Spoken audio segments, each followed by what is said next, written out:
Assalamualaikum warahmatullahi wabarakatuh. Yang Yang saya hormati Ibu Dr. Arnelis MSI. aku dosen mata kuliah desain pembelajaran matematika. Perkenalkan, nama saya Monalisa Andela dengan NIM 24029095.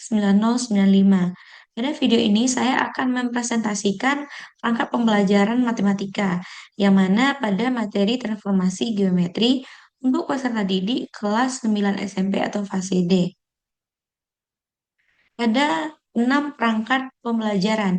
Yang pertama yaitu modul ajar, yang kedua yaitu adalah materi ajar, yang ketiga bahan ajar berupa LKPD, kemudian media pembelajaran matematika, yang kelima itu asesmen pembelajaran matematika, yang keenam berupa lampiran, yaitu CP, capaian pembelajaran, kemudian TP, tujuan pembelajaran, dan ATP, alur tujuan pembelajaran. Kemudian ada protap, program tahunan, kemudian prosen, program semester. Kita akan masuk ke perangkat pembelajaran pertama, yaitu adalah modul ajar. Yang mana modul ajar pedoman utama yang digunakan dalam melaksanakan proses pembelajaran. Dalam modul ajar ini ada identitas modul seperti yang saya jelaskan dalam slide PPT ini, ada identitas dan informasi mengenai modul ajar. Ada nama sekolah, kemudian nama penyusun, jenjang sekolah, fase atau kelas, kemudian ada domain atau topik, alokasi waktu, dan jumlah pertemuan. Dalam modul ajar ini ada juga capaian pembelajaran yang menjadi dasar penyusun, kemudian TP atau tujuan pembelajaran. Dalam modul ajar ini digunakan model pembelajaran discovery learning, sehingga peserta didik diarahkan untuk menemukan sendiri konsep melalui kegiatan mengamati, berdiskusi, kemudian mengumpulkan informasi, hingga menarik kesimpulan. Selain itu, pembelajaran juga menggunakan pendekatan deep learning, yaitu mindful learning, meaningful learning, dan joyful learning. Pendekatan tersebut bertujuan agar peserta didik tidak hanya memahami konsep, tetapi juga mengaitkan materi dengan pengalaman belajar serta mengikuti pembelajaran secara aktif dan menyenangkan. Kemudian ada metode pembelajaran. Metode pembelajaran pada transformasi geometri ini ada diskusi, tanya jawab, demonstrasi, eksplorasi, kemudian penugasan dan presentasi. Eh, Modul ajar ini dilaksanakan selama 6 pertemuan dengan total alokasi waktu 12 jam pelajaran. Kemudian dalam kegiatan pembelajaran itu ada pendahuluan, kegiatan inti, penutup. Bagian kegiatan inti ini eh, kita menggunakan sintak discovery learning. Kemudian perangkat yang kedua, yaitu adalah materi ajar. Materi ajar disusun secara bertahap. Kita lihat materi ajar, materi transformasi geometri ini dimulai dari pengertian transformasi geometri sebagai konsep dasar. Kemudian setelah peserta memahami konsep tersebut, mempelajari lanjutannya dengan translasi, kemudian eh, refleksi, rotasi, kekongruenan, dan dilatasi.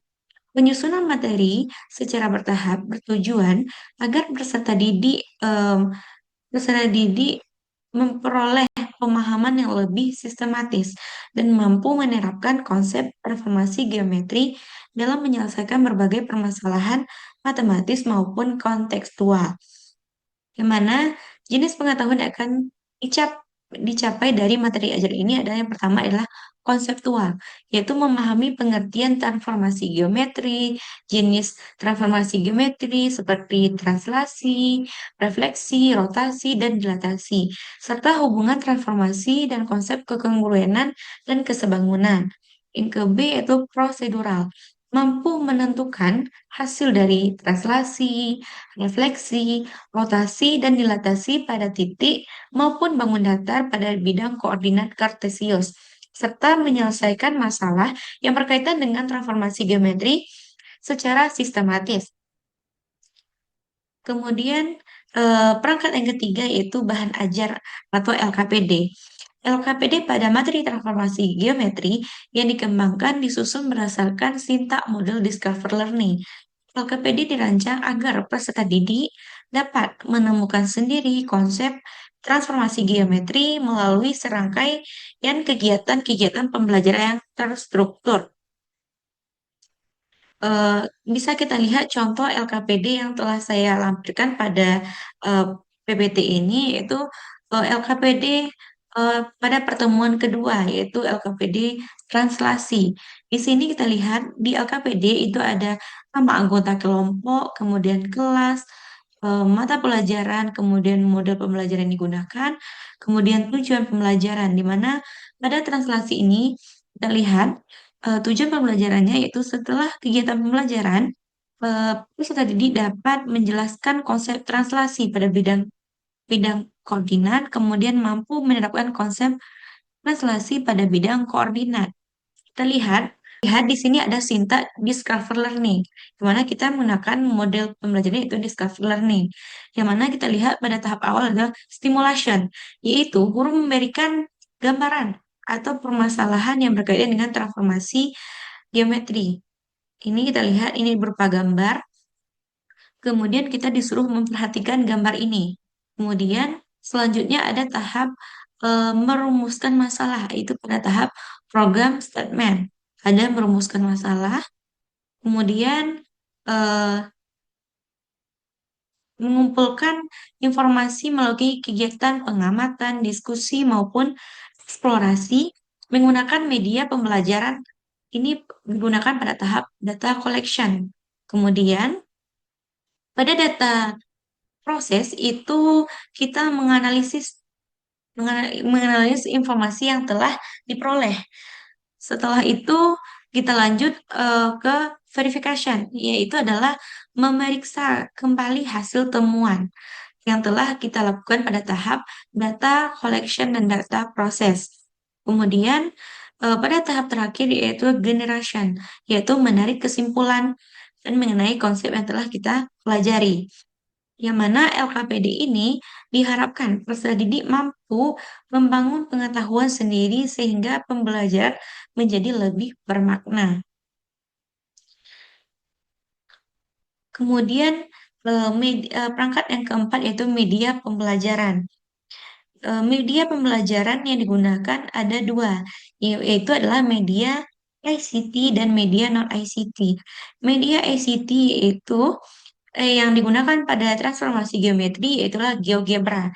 Media ini dipilih karena mampu menvisualisasikan proses transformasi geometri secara interaktif, sehingga peserta didik dapat melihat secara langsung perubahan posisi, bentuk, maupun ukuran bangunan setelah dilakukannya transformasi translasi, refleksi, rotasi, maupun dilatasi.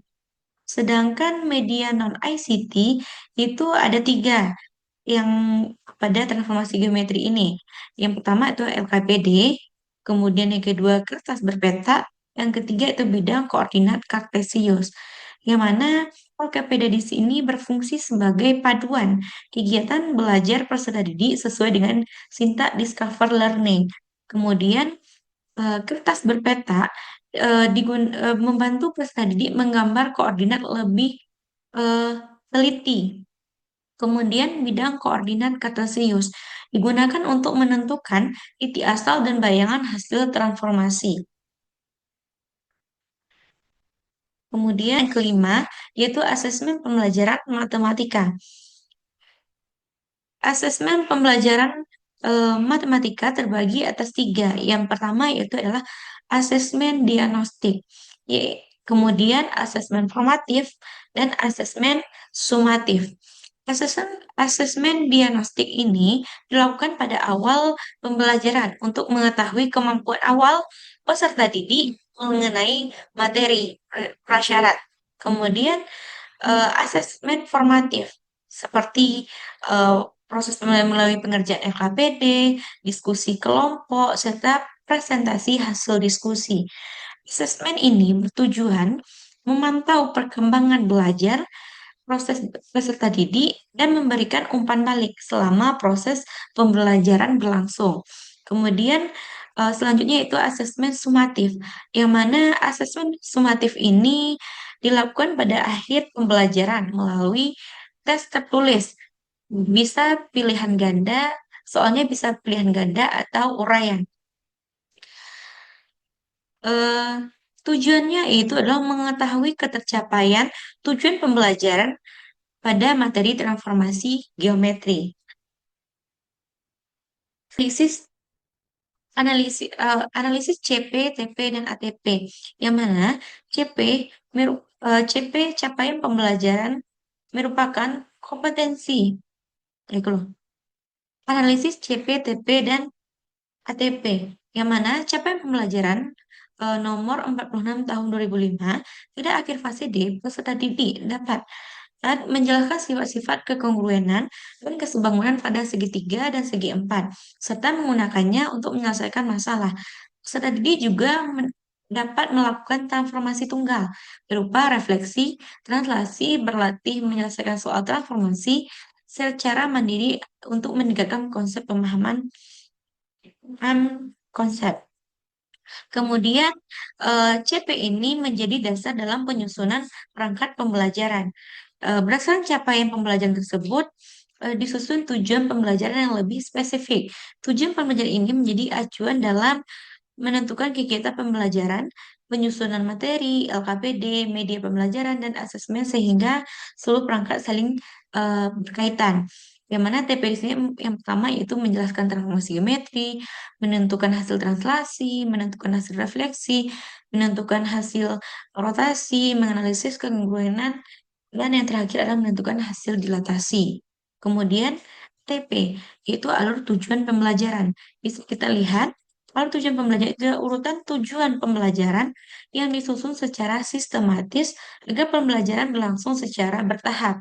Dalam perangkat pembelajaran ini terdapat 6 pertemuan, dimulai dari pengenalan transformasi geometri sebagai konsep dasar, kemudian ada translasi, kemudian refleksi, rotasi, kekongruenan, hingga dilatasi. Setiap pertemuan dilaksanakan selama 2 jam pembelajaran. Kemudian prota dan prosem, yang mana prota prota adalah program tahunan, yaitu merupakan perencanaan pembelajaran selama 1 tahun pembelajaran, itu semester ganjil dan semester genap. Prota memuat pembelajaran pembagian materi beserta alokasi waktu sehingga guru memiliki pedoman dalam melaksanakan pembelajaran sesuai kalender pendidikan.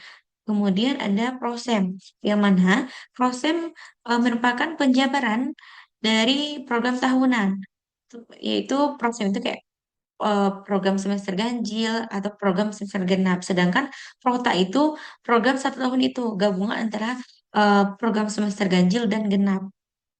Prosem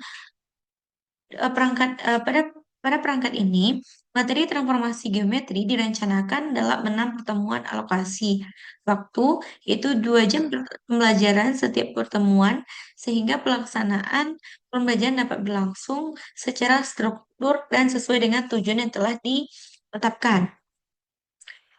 Kesimpulannya yaitu, berdasarkan pemaparan yang telah saya sampaikan, dapat disimpulkan bahwa perangkat pembelajaran pada materi transformasi geometri disusun secara sistematis, dimulai dari capaian pembelajaran atau CP sebagai dasar penyusunan, kemudian tujuan pembelajaran TP, kemudian dijabarkan ke dalam alur tujuan pembelajaran atau ATP, serta didukung oleh program tahunan PROTA dan program semester yaitu PROSEM. Seluruh dokumen tersebut menjadi dasar dalam penyusunan modul ajar, materi ajar, LKPD, media pembelajaran, dan asesmen, sehingga setiap perangkat saling berkaitan dan mendukung tercapainya tujuan pembelajaran. Dengan menerapkan model discovery learning dan pendekatan deep learning, diharapkan peserta didik mampu memahami konsep transformasi geometri secara aktif, bermakna, dan mampu menerapkannya dalam berbagai situasi. Demikian presentasi mengenai perangkat pembelajaran matematika pada materi transformasi geometri yang telah saya susun. Saya menyadari bahwa masih terdapat kekurangan dalam penyusunan perangkat pembelajaran maupun penyampaian presentasi ini. Oleh karena itu, saya sangat mengharapkan kritik dan saran yang membangun sebagai bahan evaluasi dan perbaikan di masa yang akan datang. Terima kasih atas perhatian. Ibu Dr. Arnelis MSI. Dengan wassalamualaikum warahmatullahi wabarakatuh.